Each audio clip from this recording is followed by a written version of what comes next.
Ladies and gentlemen, boys and girls, welcome back to the Football Stooges, the weekly YouTube podcast where we break down football in the stupidest way you can imagine. And boy, is it stupid.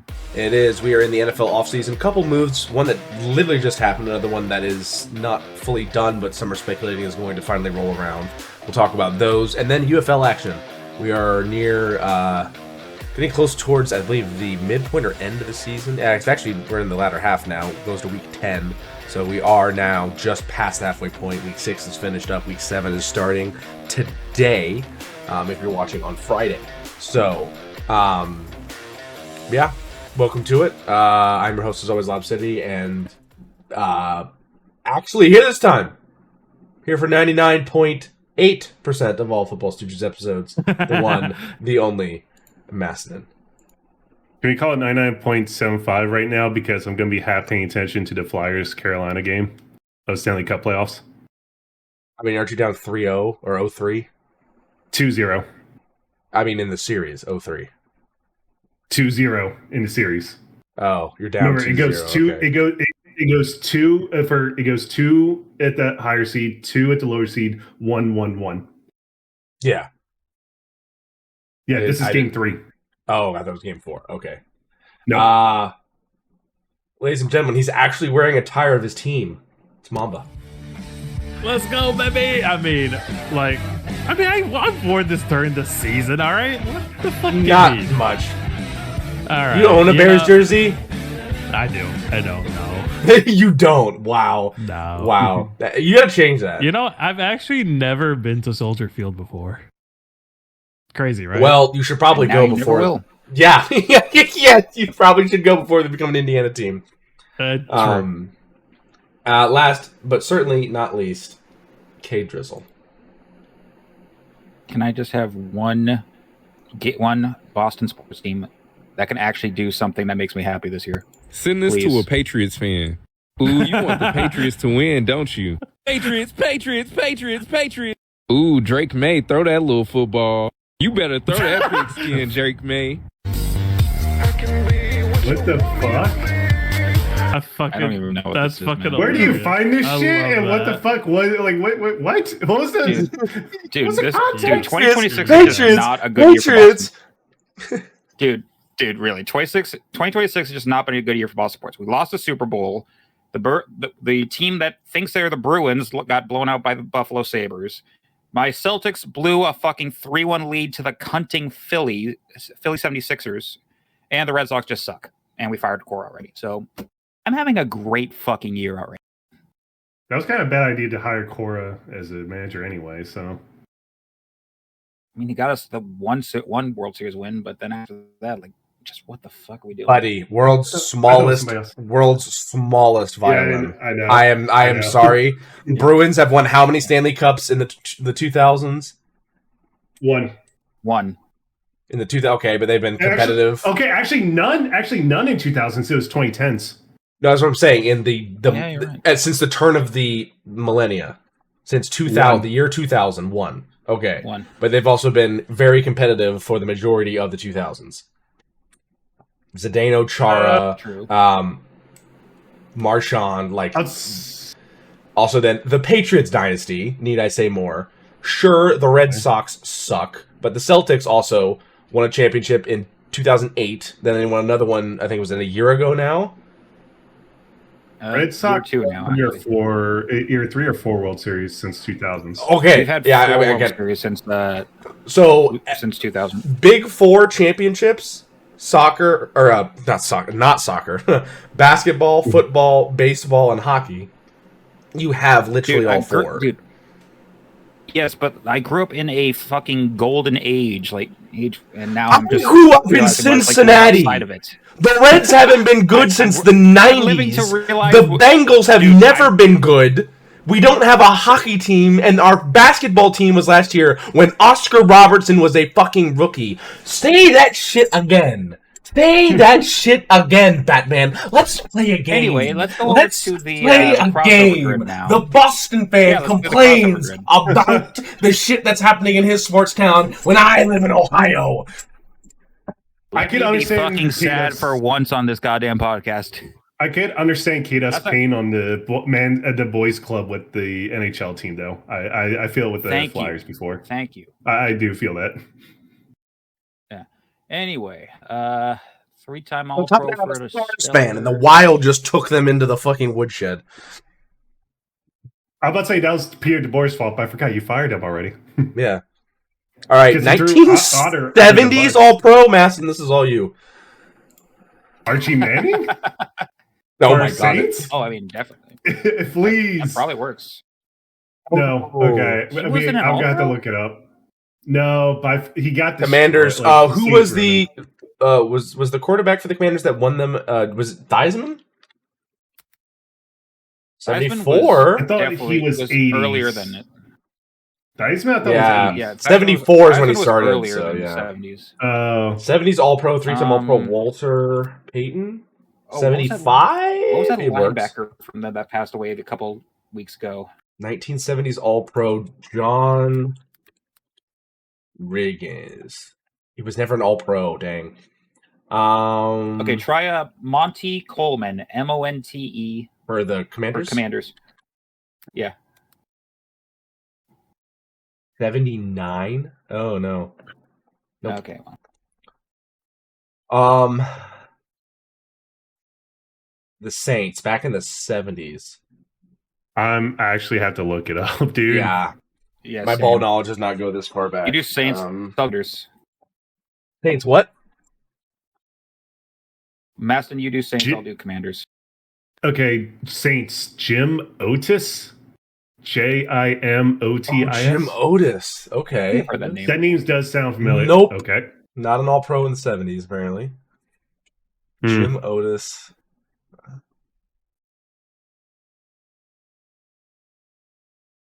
Manders 70 All-Pro. Who was really good at those They commands? did make it to a Pro Bowl, but they only had one player picked in the 1971 draft. What the fuck? Okay. Sorry. Saint. That was an All-Pro in the 70s. Yeah, you keep on going. I'm looking up. I've got Ken Houston for Commanders.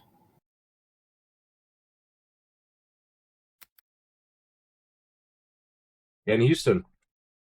1970 Okay. All-Pro. Or 1970s, the decade, All-Pro Saints. Yeah. Saints. Yeah, I do have Theismann, but his only All-Pro year was 83. Saints? No. For Theismann when we were talking about him earlier. Okay, for Saints, try Tom Myers.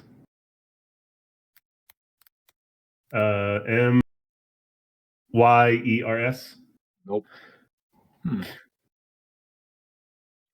3-time All-Pro Charger. We could do Phillip Rivers, but I think we could also do Antonio.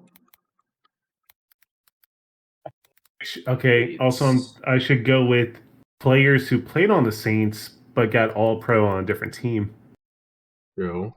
Roy Polamalu. Chargers and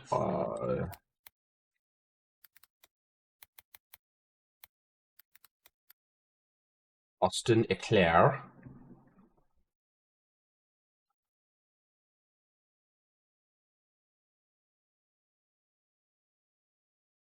'70s All-Pro Saints.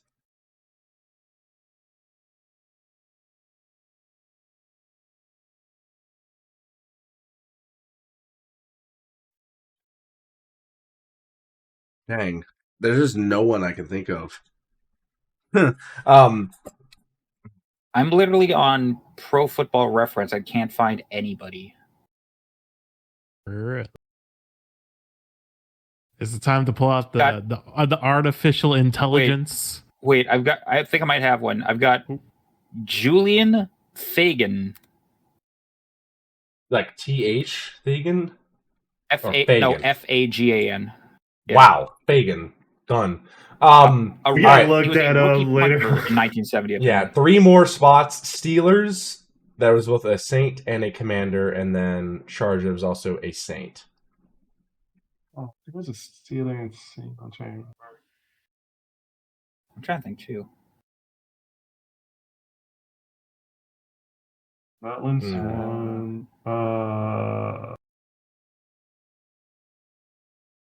Was Donovan McNabb ever a Steeler? No, he was never a Saint either.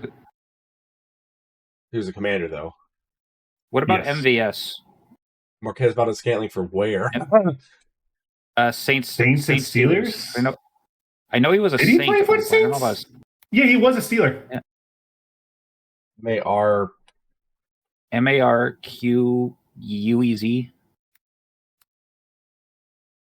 There he is. Yep, because he Yes. played for the Steelers Oh. this past season. Yep. Steelers. Oh, you're and right. then- Yeah.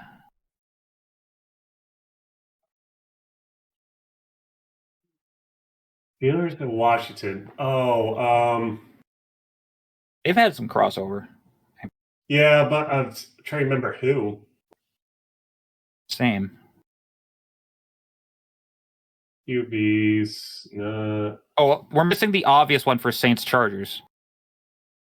Oh, Drew Brees. Drew Brees Oh, right. is drafted by the Chargers. Yep. Wait. BRR. That's right. I know. Drew Brees, and then I can't believe we forgot that one. Steelers. We were on the other Commanders. one, so we forgot about Drew Brees. Steelers, Commanders. Antonio Brown he was a never was a Raven. Commander. I had to Google this one, but it's one of the funny names. Former Maryland quarterback Dick Shiner. Dick Shiner. What a name. There Okay, you go. look up the Saints and All Pro. Randall L. Yeah, that. Legend. Oh, Antoine Randall. Oh, Bruh, was he a wide? Oh wait, he Earl was. Campbell did play for No, the. he was a. I committed. clicked the wrong Earl Saints. Campbell. Oh my God, Earl Campbell did play. Were there Dang multiple it. Earl Campbells? I think I clicked the wrong one. Larry Brown, Joe Green, LT there, TJ Oh, Watt, Joe Green, Randall yeah. L, yeah, Austin Eckler there, yeah. Manuel Sanders, out. Eckler. Real quick, right before, since the Steelers have been mentioned, before we get into Kidduff News, where Kidduff will talk about this, I thought we would just talk about it, the four of us first, and then move forward from there. Yeah. I really hate to be the dude that fucks with us. You think? I mean, hell.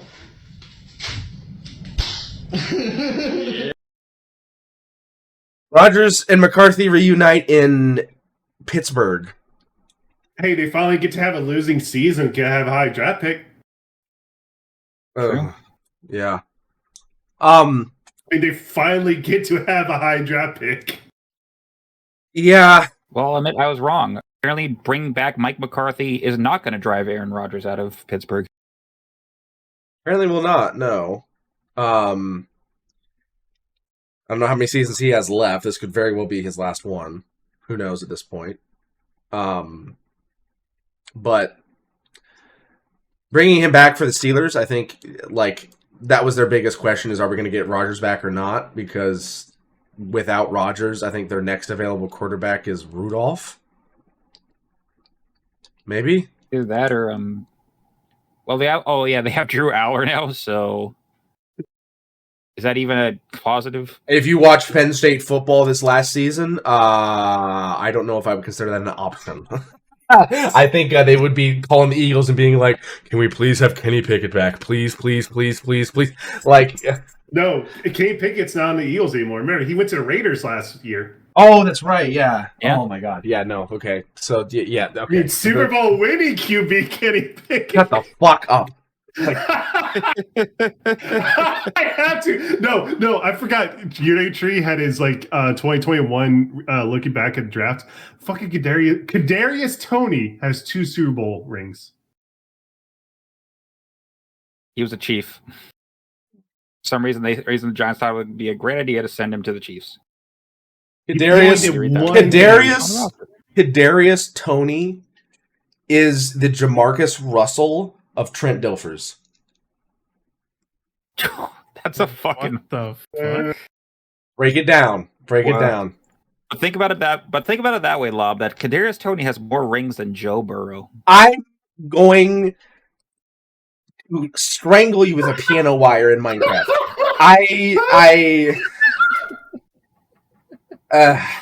Oh God.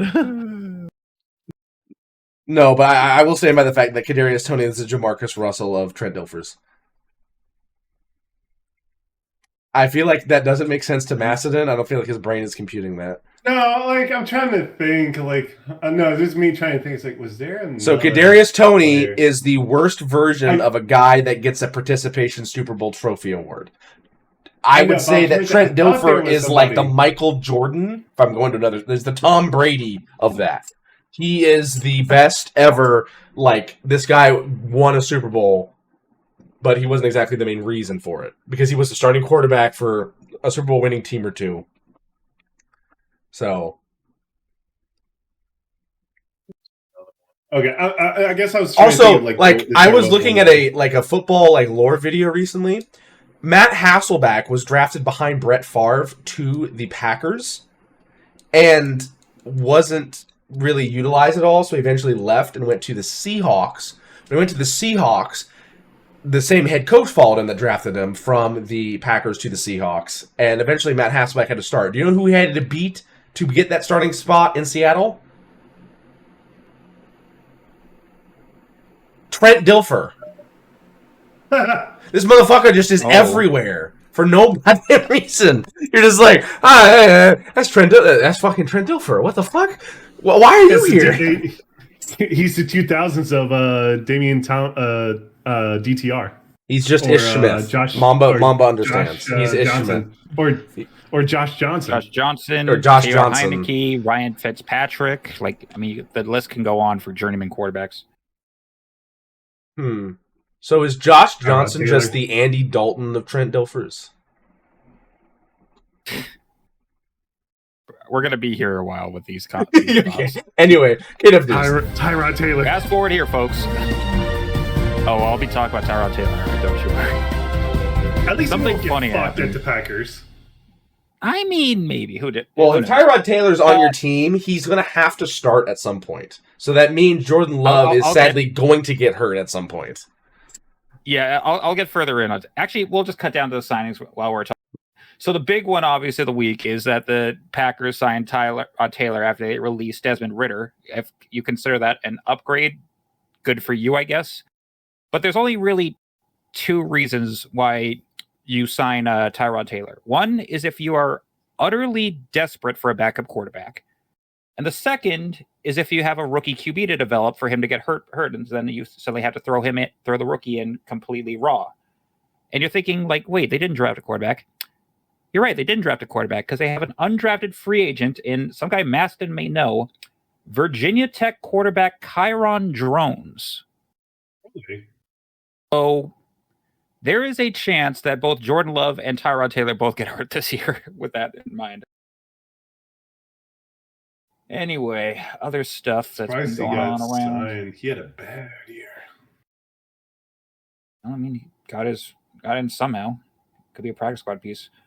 Other than that, we got the Cowboys. They've signed their first-round rookie safety Caleb Downs on a 4-year, $28.9 million deal. We already talked about the Packers. Colts just made a bunch more releases.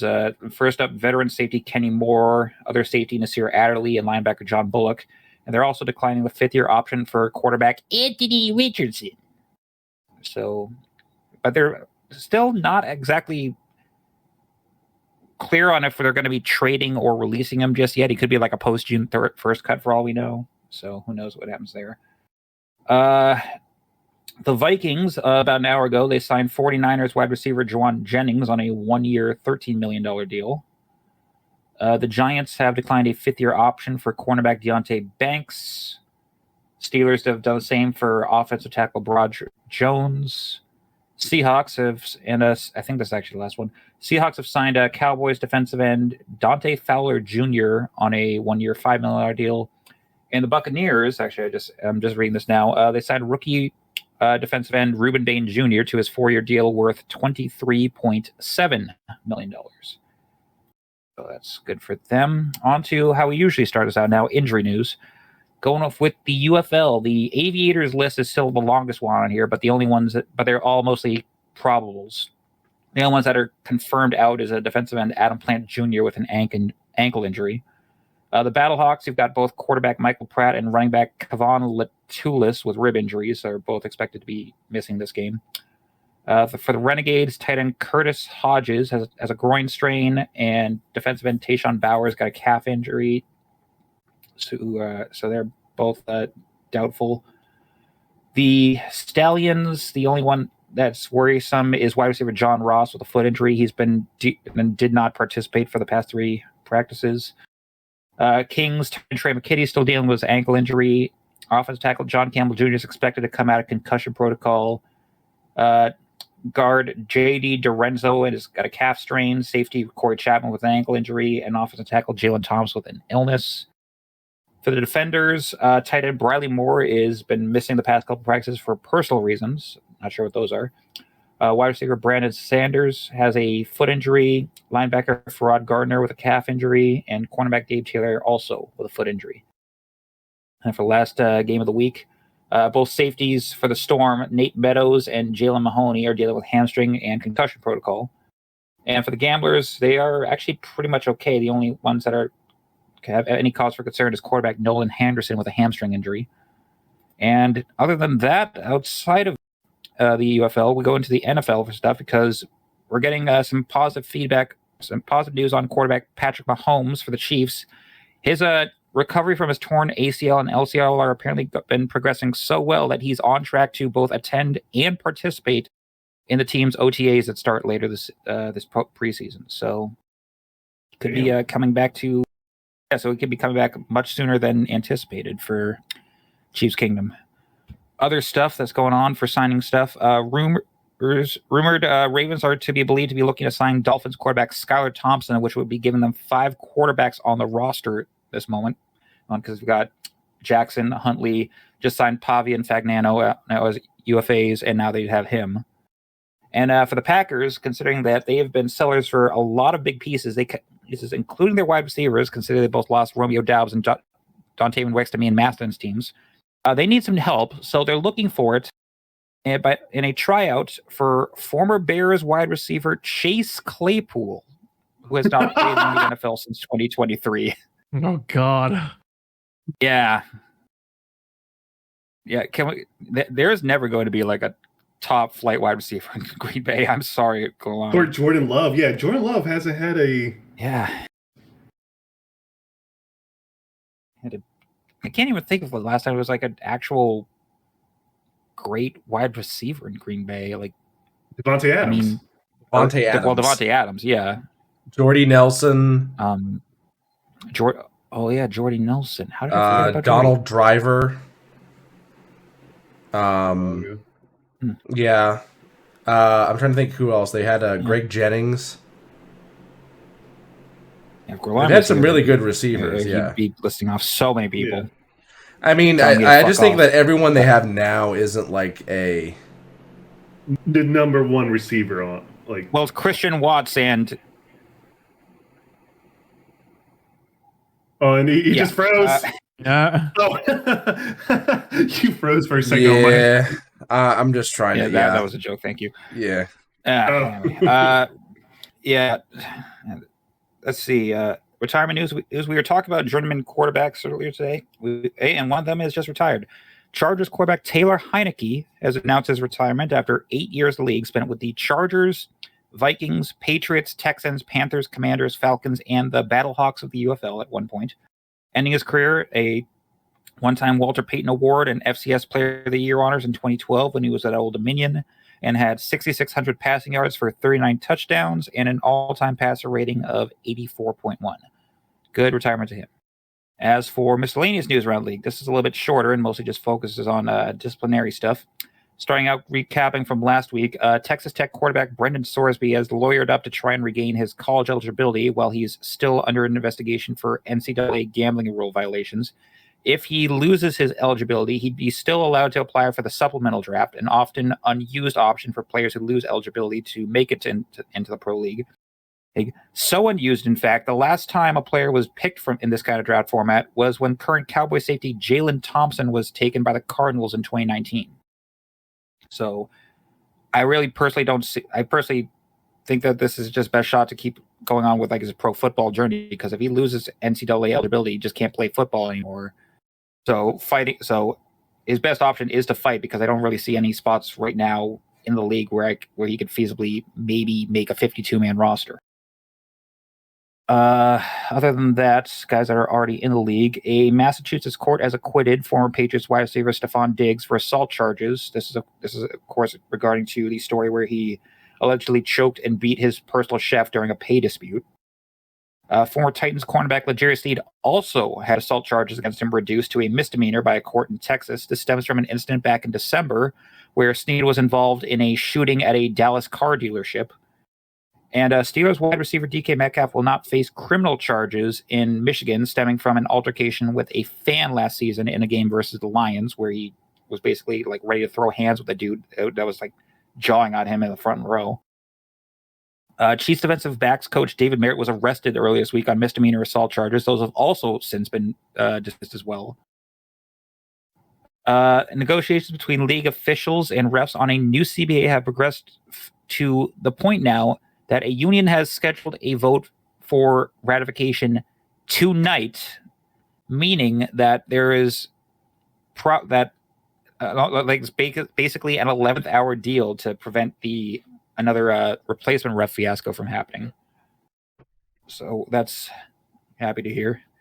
And finally, Browns revealed new renders for their new stadium in Brook Park, Ohio, which will be located nearby Cleveland's regional airport. The new Huntington Bank Field, it looks like the original renders that they were going with when they announced that they were looking to build a new stadium. And they've already broken ground on it. It's projected to be valued at $2.6 billion, create multiple thousands of jobs, and be completed for the Browns to start playing in by 2019. And that's all I got. Alrighty. Thank you, Kate, as always, for your very detailed news report. Let's get right into it. Not too much to get to today, just 4 UFL games, and we'll preview you for next week. So without further ado, here we go. I'm going to go to week 6, first of all. Alrighty, so the St. Louis Battlehawks versus Louisville Kings started us out. This was a Thursday night game. I thought we weren't doing these until it was the NFL season, but you'll have to learn. 16-3 the final score. St. Louis gets the win. Louisville, once again, whenever they put on these disgusting, ugly-ass, backwater, doo-doo, fucking voodoo green, blatantly stupid-looking uniforms, they don't win. You get it? I can't believe it's not the Oregon Ducks. Yeah. To this day, right now on Friday, soon to be Friday when this releases, the Louisville Kings have still not won at home. I'm not saying that there's correlation, okay? But at the same time, you wear the gray jerseys, which look nice, you win a couple games. You throw these, like, even a leprechaun would puke looking at this. You don't win any games. Like, yeah. 16-3 the final score for the Battlehawks. Harrison Frost, which, I mean, that guy needs to be an actor just with that name. 22 for 40 for 242, 2 touchdowns and 1 pick, a 79.4 rating. 55% completion percentage, not bad. Lead rusher was Javen Howard, 16 for 55. And lead receiver, once again, say it with me, everybody, Hakeem Butler, 3 for 47. He did phenomenal. Green Bay, like Chase Claypool. Okay, yeah. Actually, yeah, no. Yeah. Keep on in Green Bay. I'm just going to say something, Green Bay. I think Hakeem Butler's a better option. I don't care how long Chase Claypool was in the NFL. So, wife's here. She just heard Green Bay and walked in the door. You want to give your thoughts about Chase Claypool? Exactly. Yeah. There's a guy in the UFL named Hakeem Butler who's really good. You guys should pick him up. Make some calls. You're an owner, right? Yeah, you're an owner. Make some calls. Talking to Goody. Yeah, talking to Goody, yeah. Then for the Kings, Chandler Rogers, 15 for 32 for 199, no touchdowns, 1 pick, a 54 rating. Lead rusher. James Robinson, 7 for 13, and lead receiver, Tarek Black, 4 for 72. Not a great offensive day for the Battlehawks, but again, they were playing the green machine of defeat. And they just won the game because they were playing Louisville in Louisville's, hometown. They ran the ball decently well. David Howard, 16 for 55 is all right, but Louisville was just abysmal. As a team, they had more attempts than they had yards on the ground. 13 attempts, 12 yards. I get it's modern football and just air it out, blah, blah, blah, blah, blah. That sucks. That just straight up sucks. Their quarterback play wasn't phenomenal either. Under 50% completion percentage, no touchdowns, 1 pick. Not great. Kind of sad to say it here, but it was 2 offenses that were just like blindfolded throwing darts at a dartboard that was spinning. One team just happened to maybe peak a little, and that was the Battlehawks. Both these teams have decent defenses and offenses that are very spotty. And today, they were both on the bad end of spotty. Louisville was just far worse. So, Louisville falls to 2-4. St. Louis improves to 4-2. But again, Green Bay Packers. If you watch this podcast, first of all, why? Second of all, give Hakeem Butler a shot, man. All disrespect to Chase Claypool, Hakeem Butler's better. Tom Grassi, make it happen, Tom Grassi. Yeah, because Tom Grassi. He's doing his 30 and 30 again. I'll just ask him when he hits up Boston. Yeah. Alrighty. Houston Gamblers and Columbus Aviators were next. Houston Gamblers away uniforms. I really like these. Again, I'm talking a lot about uniforms. This is a really good uniform matchup. These look very, very good looking uniforms. I absolutely love the Houston poker chip that's on the shoulder of the Gamblers uniform. I think it's a phenomenal touch. And again, the Aviators baby blues. This is the best uniform in spring football. I argue with a brick fucking wall. It feels like the old Houston Oilers feel. It is a little bit less light colors, though. The dark blue does help it out a little bit to not be so just kind of very, very pastel white colored, But the accents of red are great. The white pairs well with it. The baby blue is a really good thing it just looks great. The Houston Texans wish that their uniforms looked like this when they do their alternate throwbacks. Instead, they look like somebody spilled dark red and dark blue paint on a palette. 17-24, the final score. Columbus wins at home, advancing to 2-4 and making Houston fall to the same record, 2-4. For the Gamblers, they had 3 people pass the ball. Talia Tagovailoa, Nolan Henderson, and Jonte Kirkland, who is a receiver. He went 0 for 1. Tua Tagovailoa 6 for 10, or Talia Tagovailoa 6 for 10, and Nolan Henderson 5 for 6. As a team, they did worse than I think. They had less passing attempts than I think Jacoby Brissett probably had in a single quarter. They went 11 for 17 for 82 yards, 1 touchdown, 1 pick, and a 64% completion percentage. On the ground, 2 attempts for 32 yards was the lead rusher, Nolan Henderson, as the quarterback. They went 17 for 78 for a touchdown as a team. Lead receiver was Lawrence Keys III, 2 for 38 and a touchdown. For the Aviators, Jalen McClendon, lead passer, 20 for 26 for 188 and a touchdown. Then the rushing department, John Lovett was the lead rusher, 17 for 62 and a touchdown. And the lead receiver, Tay Martin, number 81, 6 receptions, 104 yards. So a great performance there from him. This was a lot better of a game than we talked about previously. 2 offenses that were clicking a little bit better. Houston definitely had a little bit more hiccups, but their defense did come up in some major ways. But it couldn't stop the Aviators. The Aviators on the ground, which is kind of paradoxical because they are the Aviators, went 40 for 178 and 2 touchdowns. They had 27 pass attempts, so they almost doubled the amount of rush attempts than they had to pass attempts. As an Aviators fan, I love to see that. I love a run them out. Ask any of these guys that have played me in college football. You see more linemen and tight ends than you ever think are on a team. I do more rush attempts. Well, actually, you're getting rush attempts now this season, but yeah, because I actually have a good quarterback now because I didn't accidentally tell the one fucker to leave like I did last year. After that season, I was like, shit. But anyway, yeah, so 40 for 178 and 2 touchdowns on the ground as a team for Columbus. I mean, again, if you control the line of scrimmage and if you dominate your opponent physically, which is done very, very well through the run game, you're going to win football games. That is something that has been true of football since Jim Brown was playing. So, great job by them. Shout out to Tay Martin getting 100 yards receiving. That's going to get, hopefully, him some looks coming from some possible NFL teams this offseason. For the Gamblers, they need to find somebody at quarterback because Talia Tagovailoa and Nolan Henderson, at least in this game, at the very least, did not look the best. Henderson was 5 for 6 for 38 yards. No touchdowns, no picks. Had a really solid setup, but he only attempted it 6 times. So, little low amount for a game here. But I get, it is a spring league. They're trying people out. So, I like it, though. I like it as an Aviators fan. Things are coming together as I say that. Muff a fucking kickoff. And then just Barry Sanders it for a couple extra yards. Okay. But McClendon's playing better. The offensive rushing game is, doing even better. So, I like it.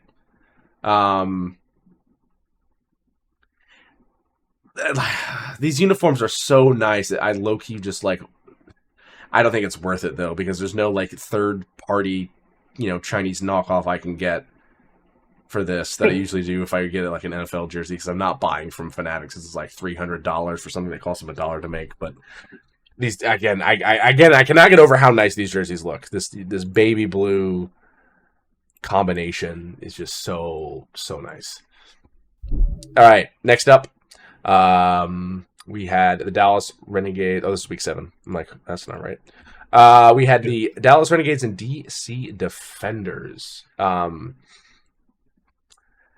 Yeah, this was a barn burner. The Beer Snakes were out and about, and they were coiling around the necks of the Renegades. 6-24 was the final score. The DC Defenders got the win big time. At home in DC. They improved to 5-1. Dallas falls to 3-3. For Dallas, Austin Reed, 22 for 41 for 258 and a touchdown and a pick. 53.7% completion percentage and a 71 rating. On the ground, though, Luke Leenan was the lead rusher, 2 for 23, and lead receiver Deontay Burnett, 4 for 82. For the DC Defenders, Jordan Ta'amu, 20 for 28 for 227, 3 touchdowns, 1 interception, and a 116.2 rating. 71% completion percentage as well. Again, his early season struggles. I don't know if it was a little bit of Luka Doncic, you gotta knock the rust and those extra 5 pounds off or something. But he's put that in the back door mirror, that rear view mirror. And he has not looked back. Tamu has done phenomenal things moving forward. Lead rusher was Abram Smith, 8 for 26, and Brindley Moore, 3 for 59 receiving, was the lead receiver, as you see there.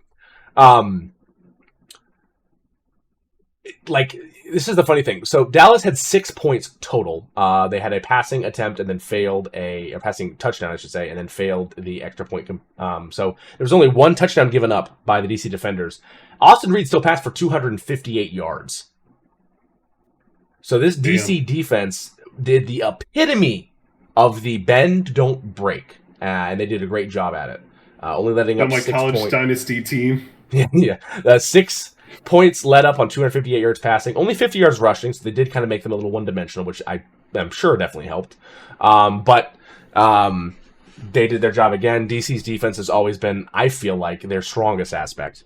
But offense was great as well. I mean, Tamu put in a great game. 116 quarterback rating is a phenomenal benchmark to hit. They ran the ball decently, 29 for 81 on the ground, and then he was distributing the ball to a ton of different guys. 3 completions to Brindley Moore, 5 to Corbin Powell, 3 to Braylon Sanders, 4 to Ty Scott, 2 to Mason Farchild, 3 to Spencer Sanders, and 2 to Eric Azukanama. So, I mean, I think Tamu, again, like I said, has put the bad games to start the season out in the rearview mirror and is really moving forward quite well. And if I'm going to just off the dome pick somebody to take the MVP this part of the season, I think it's Tamu. I think he has been the best quarterback thus far. It's generally denied all you want. Fucking timing. But Well, that wasn't really his fault. It wasn't, but still, it's like, well, this guy's gonna be MVP, and then gets the ball knocked out of his hands. Great sync up, man.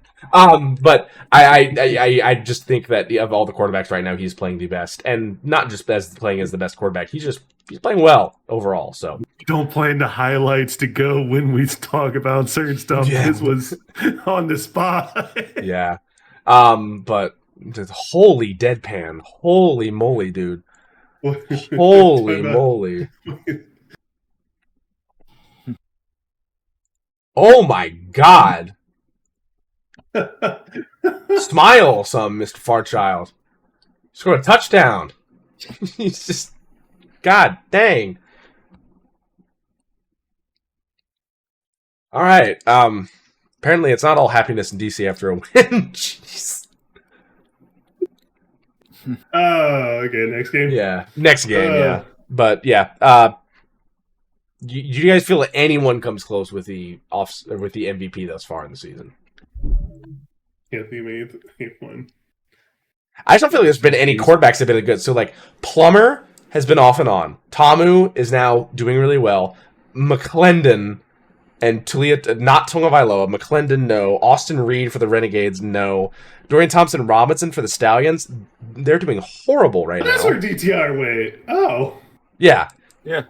But like he's doing horrible right now for the Stallions. The Stallions, I think, have won a game.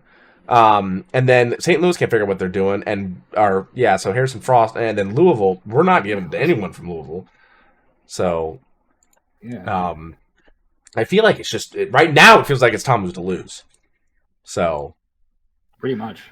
Anyway, Birmingham and Orlando from beautiful Orlando, Florida, Interco Stadium, 20-17. The final score. Birmingham comes out with the win, getting their second win of the season. Why is it that two of the teams that were added, their home uniforms just stink? Like Orlando, dude. Why is it red when that's actually orange. It's a very vibrant neon orange, and the lettering and numbers are a very dark hued purple, and it just looks like you didn't download CS Source. Holy that was an amazing juke by number 12 there.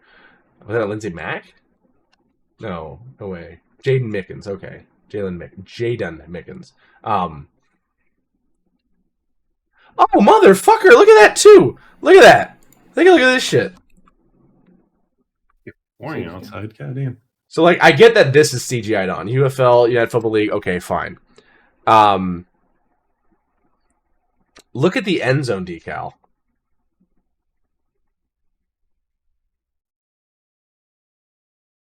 Okay, running, boom. Oh. CGI. Oh. Not even there. Yeah. What the fuck? That. Huh. I know this is a spring league UFL. The technology's not there. It reminds you of the CGI'd ads they put on for fucking the boards on NHL games. Also, one more thing to look at this. DTR got fucked. Watch him. Number 2. Oh my Just god. ate shit. Oh my god, DTR, baby girl. Baby girl, what are you doing? Here's a "you tried" sticker. Boo! You are a quarterback, not took an elbow to the side of the fucking face. Yeah, that's a rough one. I gotta give him props being a quarterback and going to try to get an extra block there, but damn, dude. DTR 19 for 27. Like a twig. Yeah, 19 for 27 for 271 and the touchdown, no picks, a 70% completion percentage and a 114.9 rating. Snoop Connor 16 for 61 and a touchdown on the ground. Justin Ross 7 for 135 receiving and a touchdown. So amazing day for him. That's number 13 out there. Then for the Orlando Storm, Jack Plummer 13 for 37 for 324 yards and 2 touchdowns. No interceptions, a 70% completion rating, and a completion percentage and a 115.1 rating. Jayshon Corbin, 13 for 53 on the ground, and lead receiver KJ Hamler, 8 receptions, 113 yards, and a touchdown. Two teams that have defenses that struggle a lot. There were no interceptions in this game. Dorian Thompson-Robinson passed for 271 yards. Jake Plummer passed for 324. It was not an incredibly high-scoring game, so both of these teams fizzled out on some drives and didn't, finish through with a lot of them. But it was still a high-powered offensive game. Perhaps a little bit of mid-powered offensive game and a real shitty defense. So, yeah. This is the Stallions' second win of the season, which is not something we're used to seeing because this team has been on the upper end, I think, of UFL teams for the entirety of the UFL. And new coach with AJ McCarron, DTR is in the building as their main quarterback now. It's been a little bit of a rough season for them to start. This is definitely a trend in the right direction, but the thing about the Stallions is they've always had a good run game, and they've always had a good defense at the very least. And rushing today for them, 30 for 103 and a touchdown as a team is pretty solid. Defensively, though, like, no disrespect to Jack Plummer, but letting him go 26 for 37 for 324 and 2 touchdowns without causing a pick when Orlando is 4-2, they're very nice, but at the same time, like, there's definitely, I think, some issues that are going on with that. Maybe a bit. So definitely raises a little bit of a red flag when the cornerstone of this team was defense for a long time, and now it's not. And there needs, I mean, if your defense is still good, you can still win games. Don't get me wrong, but this is a sharp decline, and it's a change in coaching. So maybe there's just a different style. Obviously, McCarron was a quarterback, phenomenal quarterback at the University of Alabama, long time, amazing backup quarterback in the NFL. I think he is going to be a decent coach. We'll see how far he can go. This is definitely a weird first step. I don't know if he's coached in high school or anything, but going to the UFL first, I think it's definitely a little bit of an easier transition than I guess college would be with recruiting and everything. Just a smaller season, but it's not going great so far, so we'll see how it goes, but this is a step in the right direction. For Orlando, you came in at 4-1, could have gotten to your 5th win, matched the DC Defenders, instead you fall to 4-2, and that sucks a little bit, but I think like the Louisville Kings, you need to figure out a better option for home jerseys, because god damn, this is, like, honestly, black. If you were to do black as your main color, okay? You have the matte black helmets, great look. You have the black pants, you have the orange secondary, and then the purple accent, phenomenal. Instead, you go with this neon orange, and I just don't, yeah. Do they don't have their numbers up on the top of their shoulders, do they, that are in white?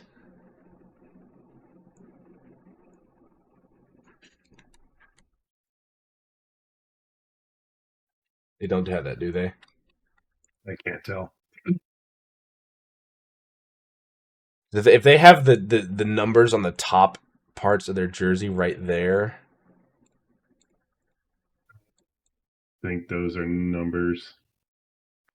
might be right there.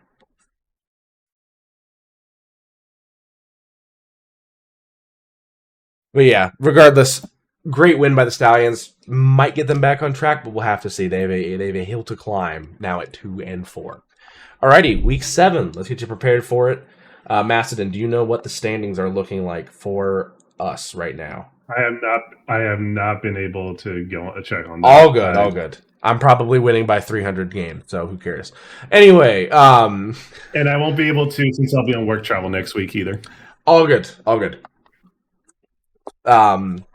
We'll just count it up at the end and someone eats a lemon. Who knows? Columbus Aviators and St. Louis Battlehawks. First game up on Friday at 8 p.m. This is from St. Louis, Missouri. I'm taking the Aviators. I like what I saw the last week. I also think that the Battlehawks don't have it all figured out on offense. I think the Aviators could take care of that. So I'll take the Aviators by 10 this one. I love my Battlecocks, so I gotta go Battlecocks by 3. Columbus by 11. Give me the Battlehawks by 6. Alrighty, next up, Louisville and DC. Louisville is on the road, so they're not wearing their horrible jerseys. However, this is DC. Jordan Ta'amu is already almost at 1,000 passing yards, even with his poor start at the start of the year. So, I think I will take DC in this one by 14. I think their defense just does it for him. Give me DC by 7. DC by 15. Actually, yeah, Jordan Ta'amu isn't leading the league in passing yardage. Orlando Storm's Jack Plummer, 1233, and then Dallas Renegades, Austin Reed, 1308. They're both higher. Oh, wow. So, yeah. They did start out pretty hot, but their defend- teams have been like up and down. Yeah. Give me my defenders by 10. Next up, Dallas and Birmingham. It's from Birmingham, Alabama. We're on a limb here. I think AJ McCarron got him in the right direction. I'll trust the Stallions with this one. I'll take the Stallions by 3 in a close one. Give me Stallions by 7. Not Birmingham. Dallas by 4. Yeah, give me the Renegades by 6. Alrighty, and last but certainly not least, Sunday, May 10th, 6 p.m. Eastern, which is Mother's Day. Okay. Yeah. Helping y'all out here. Orlando Storm, Houston Gamblers. From Houston, Texas. Orlando's not at home. They're not wearing those horrible jerseys. Therefore, Orlando by 10. Can't gamble against the Storm. Give me Orlando by 3. Orlando by 11. Yeah, give me Storm by 9. Alrighty. Those are our predictions for Week 7. Quick look at the standings. DC now up in front at 5-1. Let's actually do conference here.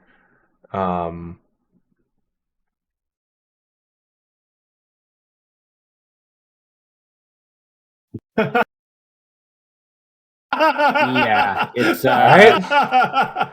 So overall standings: DC 5-1, St. Louis 4-2, Orlando's also 4-2. Then at 500, Dallas Renegades 3-3, Birmingham 2-4, Louisville 2-4, Columbus 2-4, and Houston 2-4.